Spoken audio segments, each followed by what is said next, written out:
Hey, good evening, neighbor. Welcome back. I'm glad you stopped by to see what's going on the channel. Today, I'm going to be talking about being frugal. Are you frugal?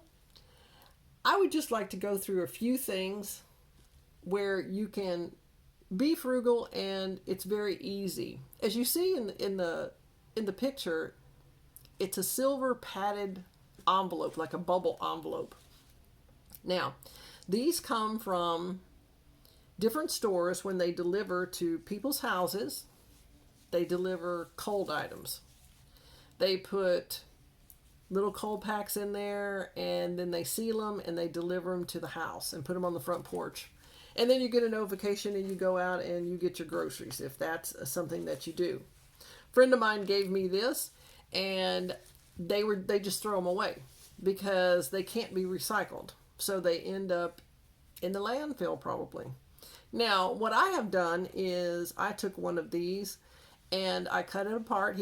He gave me quite a few.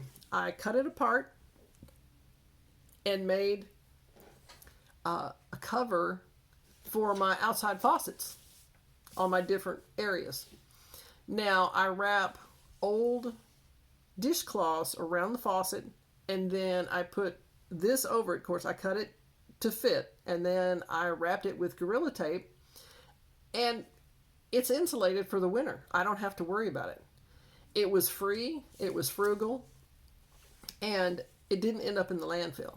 Now, I didn't throw away all the pieces that I had left. Now, if they were small pieces, tiny pieces, yes. But you can also use these for other things. You can use them for art projects if you had grandchildren or children. You can use them to store things. I would not store food in this, only for a short time like they do if they're delivering it. But you can put this in your windows to be a reflective, screen to keep out the sun or keep out the cold.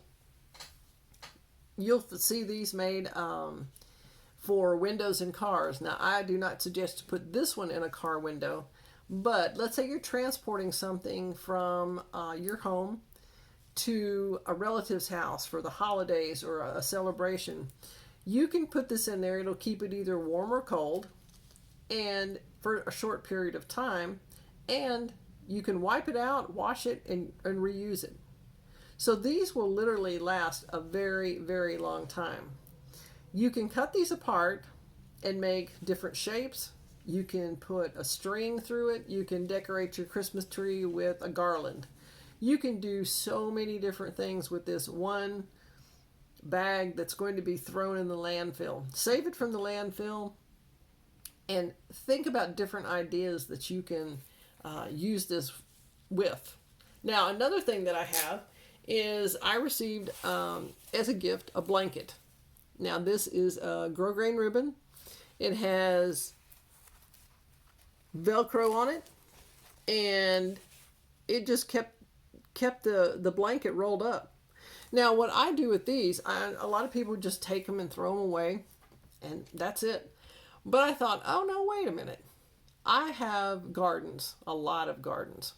So I figured out that I could use this in the garden. I could use this in the house to wrap something up, like not tie it, but you could seal it that way. I could hold plants up. Some of my pepper plants are 6 feet tall. So I have the different stays and supports. I could use this and I could also reuse it. It can be washed. It'll withstand, the heat or the cold. So very easy to put on and remove. So you don't have to worry about tying things up. Now, I do have ties, but I can use this in the garden or in the house or in the garage, in the car, just to keep things together. There are a lot of things like this out there that you just figure out what you can do with different things that might be thrown in the trash. Before you throw it in the trash or recycle it, see if you can use it. Try to be sparing or economical with the money or the things that you have. Try to be as frugal as possible, like I said. And this is a choice. If you have an expensive car and it just sits around and you really don't use it very much, Or if you use it a lot and you just don't need it, sell the expensive car. Use that money for something else you might need. And accept wanting to be frugal. If you've decided you want to be frugal, just accept the fact that you do want to be frugal. And stop all the excuses. Oh, well, I can't do that because, it takes too much time. Or, oh, I can't do that because what am I going to do? And I don't know what to do. There are always people that make excuses for everything. So if you've accepted that you want to be frugal, live the lifestyle and be frugal. In the Great Depression, they knew how to be frugal. They did not have access to a lot of things. So everything that they had, they kept, they used, they reused, and they just didn't have a lot of money to go buy different things, new things. And realize that you don't need everything.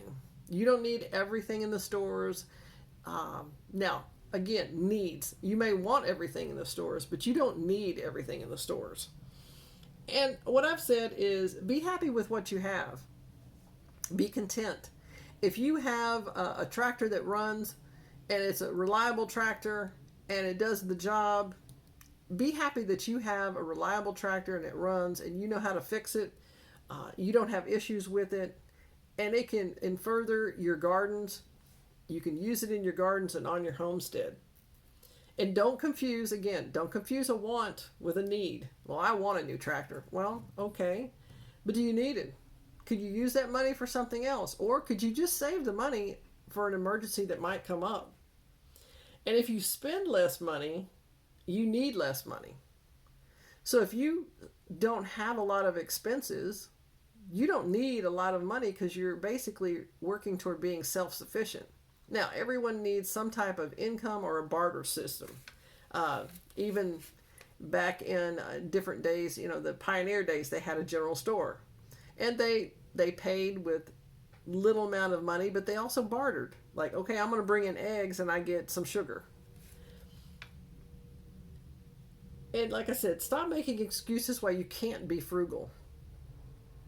Downsize and declutter. That's one thing that some people like to do. Declutter is first. Go through and see if you need to keep all these things. If a family member or friend could use these things. If you haven't used this blender in 20 years and it's been sitting there and you have 2 of them, then find someone that you might need it and use it, or sell it and get that money and put it in a safe place. Or you may be saving up for something you do need. Downsize. Now, this is a personal preference. If you have a home and it's paid for and you don't want to downsize and you like your situation and where you are, perfect. Stay where you are. If you're in a situation where you've been married and now you're not, you've been married and have kids and now the kids have moved on and they're adults and they have houses of their own and homesteads of their own, you may not need that large house. You may want to keep it, and it might be beneficial to keep it. But if you want to downsize, think about that and go through a process of, like I said, take that 3 days plus to think about what you would want to do. Downsizing is also a large change. You may want to keep that house in case family or friends need to come by and stay in your home or on your homestead during trying times in their life. And last but not least, people are not really impressed by what you have. They may say, oh, nice car. Oh, nice truck. Oh, nice this. If you're buying things just to impress someone else, just stop. That's my opinion. Just stop. After a while, that initial, ooh, nice truck, nice car, nice house, ooh, look at that mansion, that's it. You're going to get immediate gratification that, oh, they think, I'm great and wonderful. And they always say, stop trying to keep up with the Joneses, because tomorrow the Joneses are going to go out and buy a bigger boat, or they're going to move into a bigger house. And it's like, oh, well, I got to get a bigger boat. No. You want a bigger boat because you want to impress someone. And like I said, these are all my opinions. I've never been impressed by people, that flaunt their money. It's money. And I would rather have family around me. I would rather have good friends, and they accept me for who I am. And I may not have the biggest car, the newest car. I may not have the biggest house and all the designer furniture, but it's what I need and what my family might need. And that's first and foremost. It's comfortable. I don't have to worry about going into someone's house and not knowing if I can sit on the couch because, oh my goodness, it's a designer couch. Do you sit on it? Do you not sit on it? I'll just stand. Well, I appreciate you stopping by. I just thought I'd take a few minutes to talk about being frugal. And are you frugal? Are you really frugal? Are you extremely frugal? I'd love to know in the comments different ideas that you might have on being frugal and staying frugal. If you have a minute, go ahead and like and subscribe to the video, to the channel. Hit that bell, that thumbs up and the bell, so you'll have all the notifications in the future of new videos coming out. Again, I appreciate you stopping by, and I look forward to seeing you again.